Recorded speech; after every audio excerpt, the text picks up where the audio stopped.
ప్రభువైన యేసు పాదముల యొద్ద నిరాశకు ఎటువంటి స్థానమూ లేదు. ఈ రోజులలో కొంతమంది ఎవరైతే వారి జీవితములో అలసిపోయి చనిపోవాలి అని కోరుకొందురో వారి క్షీణతను సమర్థించుకొనుటకు ఏలియాను మాదిరిగా చూపుచున్నారు. అయితే ఏలియా అలసిపోవుట అనే ఉచ్చులో చిక్కుకున్నట్లే లేక వ్యభిచారంలో పడిపోయిన దావీదు వంటి వారు మనకు మాదిరి కాదు, మనకు ముందు నడుచువారు కాదు. అవును, కేవలము ప్రభువైన యేసు మాత్రమే మన విశ్వాసమునకు ఆదియు మరియు అంతమునై ఉన్నాడు. ఆయన తన ఆత్మలో ఎన్నడూ అలసిపోలేదు. ఆయన ఆత్మ చీకటి శక్తులతో కానీ చాతబడులతో కానీ ఎన్నడూ కలిగిలేదు. 1 యోహాను 2వ అధ్యాయము 6వ వచనంలో యేసు నడిచినట్లు మనము నడువవలెనని పిలువబడితిమి, కానీ ఏలియా నడిచినట్లు కాదు. అయితే ఈ రోజులలో అనేక మంది తిరిగి జన్మించిన విశ్వాసులు యేసు నడిచినట్లు వారు నడవగలరని వారు నమ్ముటలేదు. ఎందుకనగా యేసుచే స్థాపించబడిన నూతన నిబంధనను వారు ఇంకా అర్థము చేసుకొనలేకపోతున్నారు. క్రీస్తులో దేవుని శక్తితో పాత నిబంధన క్రింద జీవించిన గొప్ప ప్రవక్తల కంటే వారు అనుభవించలేని అనుభవము కంటే ఉన్నతమైన జీవితము వెల్లడిపరచగలము అనేటువంటి సువార్త సత్యమును వారు గ్రహించలేదు. మత్తయి సువార్త 11వ అధ్యాయము 11వ వచనము గమనించండి.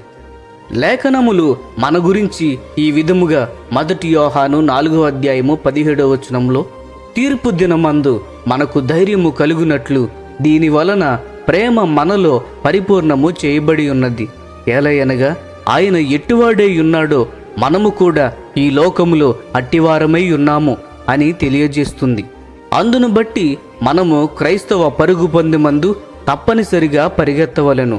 హెబ్రీయులకు రాసిన పత్రిక 12వ అధ్యాయము 1-2 వచనములలో ఎంత గొప్ప సాక్షి సమూహము మేఘము వలె మనలను ఆవరించి ఉన్నందున మనము కూడా ప్రతి భారమును సులువుగా చిక్కులు పెట్టు పాపమును విడిచిపెట్టి విశ్వాసమునకు కర్తయు దానిని కొనసాగించువాడునైన యేసు వైపు చూచుచు మన ఎదుట ఉంచబడిన పరుగు పందెములో ఓపికతో పరిగెత్తుదము.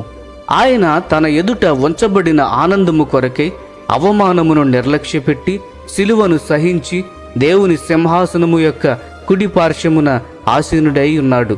మనము ఈ విధముగా చేసినట్లయితే ప్రభువులో ఎల్లప్పుడూ సంతోషముగా ఉండగలము. ఫిలిప్పీలకు రాసిన పత్రిక 4:4 కూడా అంతేకాకుండా భయము లేకుండా మరియు అలసిపోని జీవితమును మనము జీవించగలము కూడా. ఫిలిప్పీలకు రాసిన పత్రిక 4వ అధ్యాయము 6వ వచనము మరియు మత్తయి సువార్త 6వ అధ్యాయము 25-34 వచనములు గమనించండి. మనము ఈ విధముగా ప్రార్థించేదము. ఎంతో భయంకరమైన పరిస్థితుల మధ్య ఎవరైతే ఇటువంటి అలసట లేకుండా నడిచారో ఆ యేసు అడుగుజాడలలో విశ్వాసముతో అనుసరించుటకు కావలసిన కృపను మనకు దయచేయమని ప్రార్థించుదాము. ప్రియ స్నేహితులారా, ఈ సందేశములు మీకు ఆశీర్వాదకరంగా ఉన్నట్లయితే లైక్ చేయండి, సబ్స్క్రైబ్ చేయండి, అనేకులకు షేర్ చేయండి. మీ విలువైన అభిప్రాయములను కామెంట్ రూపంలో మాతో పంచుకొనండి.